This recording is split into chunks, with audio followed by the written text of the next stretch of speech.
হইলে পরে নার কাটতে হয়। আমাদের নবী নার কাটা অবস্থায় বুঝত।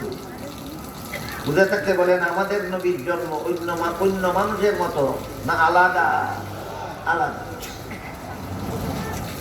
এই কথাটা যদি কেউ না জানে যে আমাদের নবী নার কাটা অবস্থায় ভূমিষ্ঠ হয়েছিলেন, এই কথাটা একজনে জানে না, এই কারণে কি 5 বেলার ফরজ নামাজ পড়তে পারবে না, ঈদের ওয়াজিব নামাজ পড়তে পারবে না, তাহাজ্জুদের সুন্নত নামাজ পড়তে পারবে না? পারবে। তাহলে নার কাটা অবস্থায় ভূমিষ্ঠ হয়েছে, এটা জানা ফরজ ওয়াজিব সুন্নত না নফল?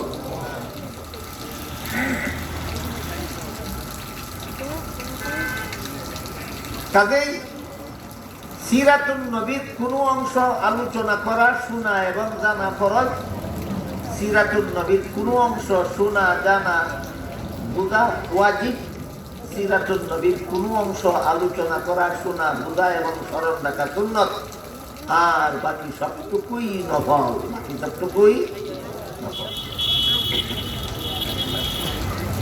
এইসব বিষয় বিস্তারিতভাবে আমাদের সমাজে আলোচনার সুযোগ হয় না, যে কারণে আলেমগণ বিস্তারিতভাবে আলোচনা করতে পারেন না, যে কারণে সাধারণ মুসলমান এই আলোচনাগুলি বিস্তারিতভাবে শুনবার সুযোগ পায় না, জানে না। না জানার কারণে এই সমাজে মিলাদুন নবী আর সিরাতুন নবী নিয়ে কুন্দল সৃষ্টি করার সুযোগ পায়।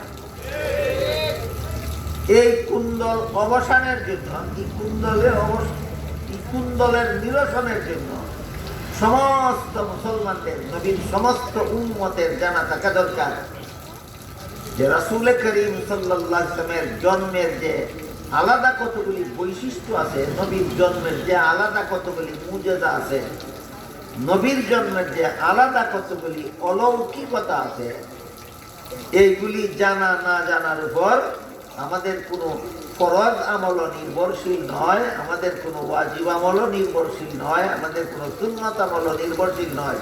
জানলে, আলোচনা হইলে, শুনলে শুধু নফল ইবাদতের সওয়াব পাওয়া যায়। কথা বুঝলেন কিনা? ধরেন মিলাদুন নবীর আলোচনা ফরজ ওয়াজিব সুন্নাত না নফল? নবী কিভাবে 5 বেলার নামাজ পড়তেন, এই আলোচনা নফল না ফরজ? নবী কিভাবে ঈদের নামাজ পড়তেন, এটা শোনা জানা নফল না ফরজ? ওয়াজিব। নবী কিভাবে তাহাজ্জুদের নামাজ পড়তেন, এই আলোচনা করা শোনা নফল না সুন্নত? সুন্নত। সমস্যা হয়েছে এই সমাজের অনেকে নবীর জীবনের যে অংশের আলোচনা ফরজ, ওই অংশের দাম জানে না। যে অংশের আলোচনা ওয়াজিব, এই আলোচনার দাম জানে না। যে অংশের আলোচনা সুন্নত, এই অংশের দাম জানে না, কিন্তু জন্মের আলোচনার জন্য পাগল। আমার এতক্ষণের কথা যারা বুঝেছেন তারা বলেন নবী কিভাবে 5 বেলা নামাজ পড়তেন, এই আলোচনা করা জানা নফল না ফরজ? নবী কিভাবে জন্ম হয়েছেন, এই আলোচনা করা শোনা ফরজ না নফল?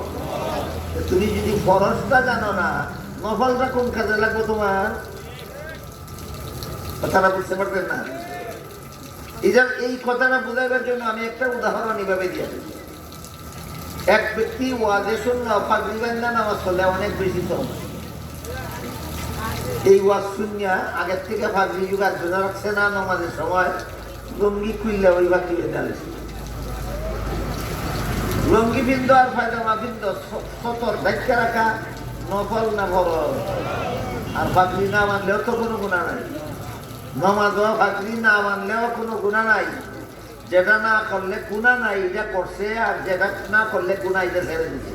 এ যে রকমের বুদ্ধিমান, লুঙ্গি খুললে পাগড়ি মানছে সওয়াবের আশায়, হে যেমন বুদ্ধিমান। নবীর জীবনের যে অংশ না জানলে ফরজ ওয়াজিব সুন্নাত শিক্ষা করা যায় না, ওই অংশ বাদ দিয়া যারা মিলাদুন নবীর আলোচনা নিয়ে লাফালাফি করে, ওরা ওই ব্যক্তির মতো বুদ্ধিমান। এগুলি বুদ্ধিমত্তা না বোকামি? এগুলি বোকামি ছাড়া।